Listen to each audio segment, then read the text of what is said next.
గ్రోకాన్ joint ఈ పేరు వినగానే వచ్చే ప్రశ్న, ఇదొక కొత్త నెట్వర్క్ మార్కెటింగ్ మోడలా అని. సరే, దీని ప్రమోటర్లు ఏం చెబుతున్నారో, ఆ లెక్కన ఈ సిస్టమ్ అసలు ఎలా పనిచేస్తుందో ఇప్పుడు మనం స్టెప్ బై స్టెప్ చూద్దాం. చూడండి, చాలా ఆటో పూల్ ప్లాన్ల గురించి మనకు తెలుసు, కానీ అవన్నీ కొంత దూరం వెళ్ళాక ఎందుకు వాగిపోతాయి? ఎప్పుడైనా ఆలోచించారా?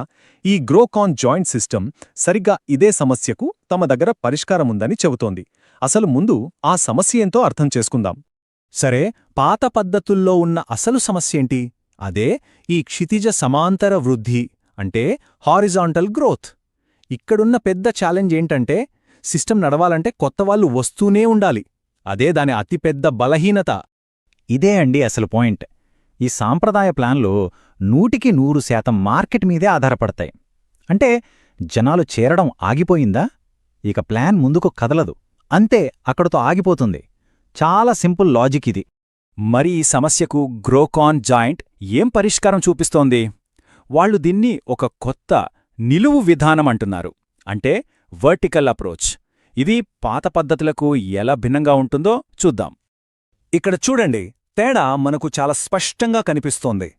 ఎడమవైపునున్న సాంప్రదాయ ప్లాన్లలో ఒకరి కింద 3, వాళ్ల కింద 9, ఆ కింద 27 ఇలా వెడల్పుగా పెరుగుతోంది. కాని కొత్తవాళ్లు రాకపోతే అక్కడికే ఆగిపోతోంది. అదే కుడివైపునున్న గ్రోకాన్ జాయింట్ ప్లాన్లో వృద్ధి పైనుంచి కిందకు ఒకే లైన్లో వెళ్తోంది. దీన్ని సెల్ఫ్ సస్టైనింగ్, అంటే ఎవరిమీద ఆధారపడకుండా తనంతట తానే నడుస్తుందని వాళ్లు చెబుతున్నారు. సరే, ఈ సిస్టమ్ను అంత భిన్నంగా, అంత బలంగా మార్చేవి ఏంటి? ప్రమోటర్ల ప్రకారం దీని వెనుక 4 కీలకమైన పద్ధతులున్నాయి. అవేంటంటే, 1 ఆటో రీబర్త్, 2 పక్కా mathematical calculation, 3 power of compounding, ఇక 4వది అన్నింటికన్నా ముఖ్యమైంది పవర్ ఆఫ్ రీఇన్వెస్ట్మెంట్. ఆ పవర్ ఆఫ్ రీఇన్వెస్ట్మెంట్ గురించి చెప్పడానికి వాళ్ళు ఒక పెద్ద పేరు వాడుతున్నారు. అదే అంబానీ ఫార్ములా. ఎందుకంటే ప్రపంచంలోని పెద్ద పెద్ద బిలియనీర్లు వాడే స్ట్రాటజీ ఇదే కదా, సంపాదించిన దాన్ని మళ్లీ మళ్లీ పెట్టుబడిగా పెట్టడం. అదే సూత్రం ఇక్కడ ఆటోమేటిక్గా పనిచేస్తుందని చెబుతున్నారు. ఓకే, ఇంతకీ మనం పెట్టే $100 సిస్టంలో ఎలా పనిచేస్తాయి? ఆ ప్రారంభ పెట్టుబడి సైకిల్ ఏంటో స్టెప్ బై స్టెప్ చూద్దాం. ప్రాసెస్ చాలా సింపుల్గా ఉంటుంది. స్టెప్ 1, ఒక్కసారి $100 పెట్టుబడి పెడతారు. స్టెప్ 2, పెట్టగానే సిస్టమ్ ఆటోమేటిక్గా 2 $50 అకౌంట్లను క్రియేట్ చేస్తుంది. స్టెప్ 3, మీ ఆటోపూల్లోకి 3 సభ్యులు రాగానే స్టెప్ 4, మీకు $120 పేఅవుట్ వస్తుంది. సింపుల్ కదా? అయితే ఇక్కడే అసలు ట్విస్ట్ ఉంది. వచ్చిన $120లో మనం చేతికి తీసుకునేది కేవలం $20 మాత్రమే. మరి మిగిలిన $100 ఏమవుతాయి? అవే మళ్లీ సిస్టంలోకి ఆటోమేటిక్గా రీఇన్వెస్ట్ అయిపోతాయి. ఈ సిస్టంకు ఇదే గుండెకాయలాంటిది. సరే, ఈ రీఇన్వెస్ట్మెంట్ ఇంజిన్ ఎలా పనిచేస్తుందో, ఆ కాంపౌండింగ్ పవర్ ఏంటో అర్థం చేసుకుందాం రండి. అసలు మన అకౌంట్లు ఎలా పెరుగుతాయో చూద్దాం. మనం మొదలుపెట్టింది కేవలం 2 అకౌంట్లతో, గుర్తుందా? ఆ $100తో వచ్చినవే. ఇప్పుడు ఆ 2 అకౌంట్లు వాటి మొదటి సైకిల్ పూర్తి చేయగానే వాటి నుంచి వచ్చిన డబ్బుతో మొత్తం 4 కొత్త అకౌంట్లు పుడతాయి. ఆ 4 కాస్త నెక్స్ట్ సైకిల్లో 8 అకౌంట్లవుతాయి. చూస్తున్నారా ఎలా డబుల్ అవుతున్నాయో? ఈ ప్లాన్ ప్రకారం ఈ రీబర్త్ లేదా పునర్జన్మ ప్రక్రియ ఆగకుండా కొనసాగుతూనే ఉంటుంది. దానికి లిమిట్ లేదు, అపరిమిత లోతు వరకు వెళ్లుతుందని, ఒక్కసారి పెట్టిన పెట్టుబడి నుంచే నిరంతరం కొత్త కొత్త ఖాతాలు పుడుతూనే ఉంటాయని చెబుతున్నారు. సరే, ఖాతాలు పెరుగుతున్నాయి, బానే ఉంది. మరి సంపాదనెలా? ఈ సిస్టంలో సంపాదించడానికి 2 మార్గాలున్నాయి. ఒకటి ప్యాసివ్ ఇన్కమ్, అంటే ఏమీ చేయకపోయినా వచ్చేది. రెండోది యాక్టివ్ ఇన్కమ్, అంటే పనిచేస్తే వచ్చేది. ఈ టేబుల్ చూస్తే మనకు స్పష్టంగా అర్థమవుతుంది. మొదటిది రిప్రజెంటేటివ్ ఇన్కమ్, అంటే మన అకౌంట్లు సైకిల్ పూర్తి చేసిన ప్రతిసారీ మనకు $20 వస్తాయి. ఇది ప్యాసివ్. ఇక రెండవది స్పాన్సర్ ఇన్కమ్. మనం ఎవరినైనా రిఫర్ చేస్తే వాళ్ల ప్రతి అకౌంట్కు, ఆ అకౌంట్ల నుంచి పుట్టే ప్రతి రీబర్త్ అకౌంట్కు కూడా మనకు $5 వస్తూనే ఉంటాయి. ఇది యాక్టివ్ ఇన్కమ్.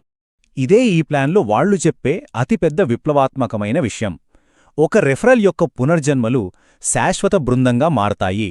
అంటే ఒక్కరిని మనం సిస్టంలోకి తీసుకొనొస్తే వాళ్ల అకౌంట్లు పెరిగే కొద్దీ అది మనకొక పర్మనెంట్ టీమ్గా మారిపోతుంది.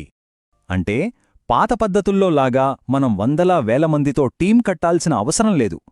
ఒక్కరిని రిఫర్ చేసినా చాలు, వాళ్ళ అకౌంట్లు కాంపౌండ్ అవుతూ ఆ ఒక్క రిఫరల్ వేలాది మందితో సమానమైన టీంగా మారుతుందని ఈ ప్లాన్ చెబుతోంది. ఇది సాంప్రదాయ పద్ధతులను పూర్తిగా బ్రేక్ చేసే ఆలోచన. సరే, ఇదంతా బావుంది. కానీ అందరికీ వచ్చే అతిపెద్ద సందేహం, ఒకవేళ మార్కెట్ నుంచి కొత్తవాళ్లు రావటం పూర్తిగా ఆగిపోతే ఏంటి పరిస్థితి? అప్పుడీ సిస్టమ్ నడుస్తుందా? ఈ సంతృప్త స్థానం అంటే సాచురేషన్ పాయింట్ గురించి వాళ్ళు ఏం క్లెయిమ్ చేస్తున్నారో చూద్దాం. దానికంటే ముందు వాళ్ళు లయబిలిటీ ఫ్రీ అనే ఒక మాట చెబుతున్నారు. అంటే ఏంటి? మన 5 ఆటోపూల్ సైకిల్స్ పూర్తయ్యేసరికి మనం పెట్టిన $100 మనకు తిరిగొచ్చేస్తాయి. అంటే 5 సార్లు $20 విత్డ్రా చేసుకుంటాం. ఆ తర్వాత నుంచి మనకొచ్చేదంతా లాభమే. మన జేబులోంచి పెట్టింది ఏమీ లేదు కాబట్టి ఇక మనకు ఎలాంటి రిస్క్ ఉండదని వాళ్ళ ఉద్దేశం. ఇక అసలు విషయానికి వస్తే, ఆ సాచురేషన్ పాయింట్ అంటే ఏంటంటే, దాదాపు 35,000 నుంచి 40,000 మంది సభ్యులు సిస్టంలోకి వచ్చాక ఇక బయటనుంచి ఒక్క కొత్త సభ్యుడు రాకపోయినా పర్వాలేదు. ఎందుకంటే లోపల జరిగే అకౌంట్ రీబర్త్లే సిస్టంను నిరంతరం నడిపించడానికి సరిపోతాయని వాళ్ళు అంచనా వేస్తున్నారు.